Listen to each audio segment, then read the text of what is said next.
Today, the next video from Marseille.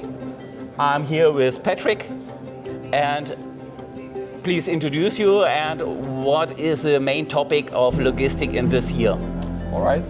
Well, my name is Patric Hed. I'm the Senior Vice President of Automation at Toyota Material Handling in Europe. So what we do and what I do in my role is to supply automated warehouse trucks to the logistics segment and then also to manufacturing and other industries.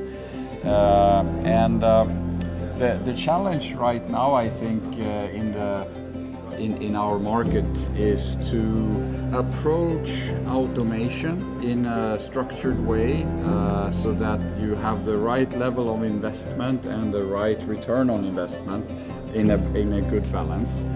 We see quite often if you're approaching companies that perhaps doesn't have a long-term experience with automation, that they tend to want to do too much to begin with.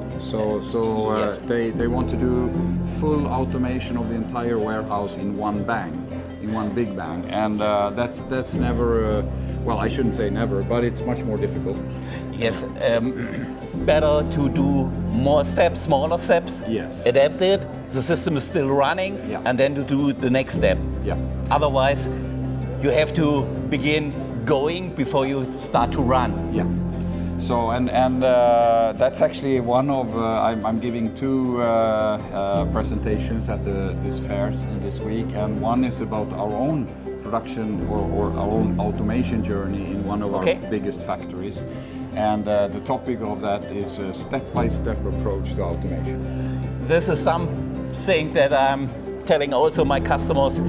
Don't begin with a complicated task. Right. Start simple, and then you get more and more experience, and you can do the next steps in an easier way. Yeah, and here is where so on our side as a supplier, then what is very important for us is to have a flexible, scalable platform or a technology. So. It's not just about the vehicle, the forklift, and having the safety scanners and sensors around it. It's also how you integrate it into a fleet.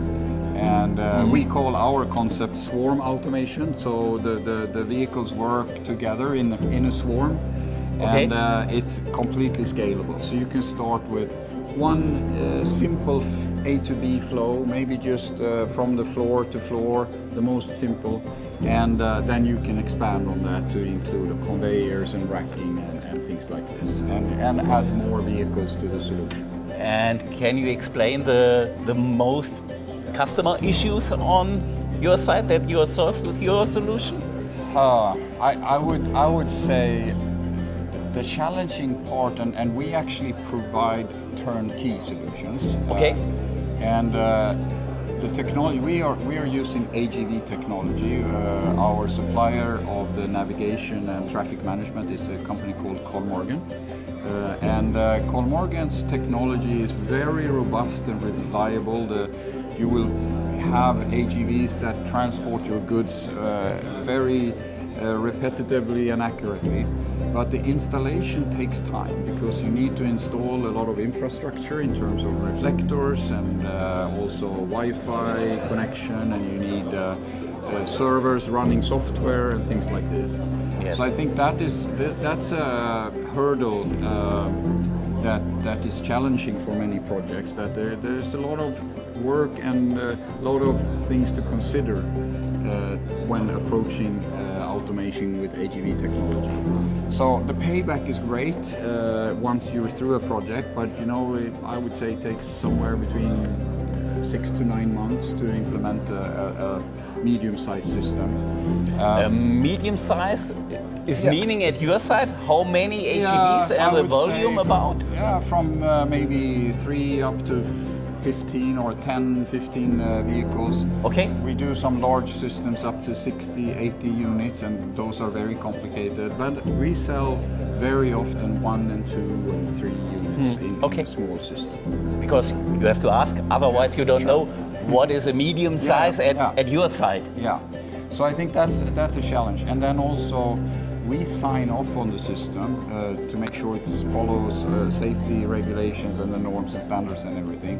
And here, I feel with our customers that when they want to do minor changes, they cannot do that fully autonomously. They have to involve us as a supplier, and we need to help them. Okay. And that's there are new technologies coming into the market.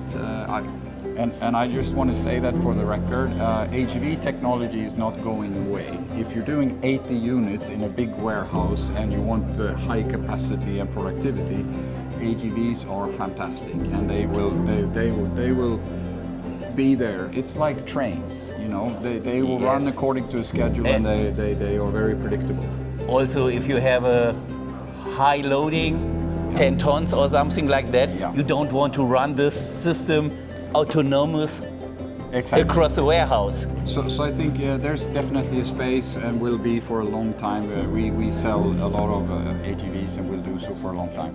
But when it comes to, let's say, flexibility and maybe smaller systems, then 1, 2, 3 vehicles, there are new technologies. We are working with another supplier, and they are here at the conference, Gideon. So they are supplying us with AMR technology. So if the AGVs are the trains, the AMRs are more like lorries or you know, load-carrying trucks, where the vehicle then doesn't need any infrastructure with 3D cameras and advanced sensors and also perception and semantics. The vehicle understands its environment and will figure out how to get from A to B.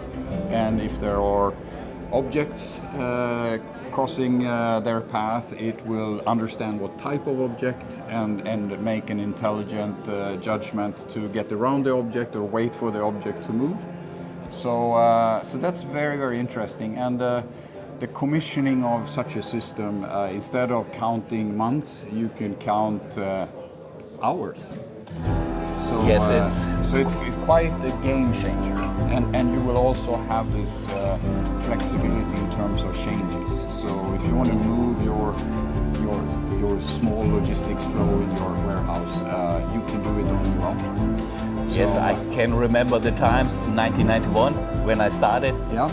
We have to flex the ground to get the wire inside.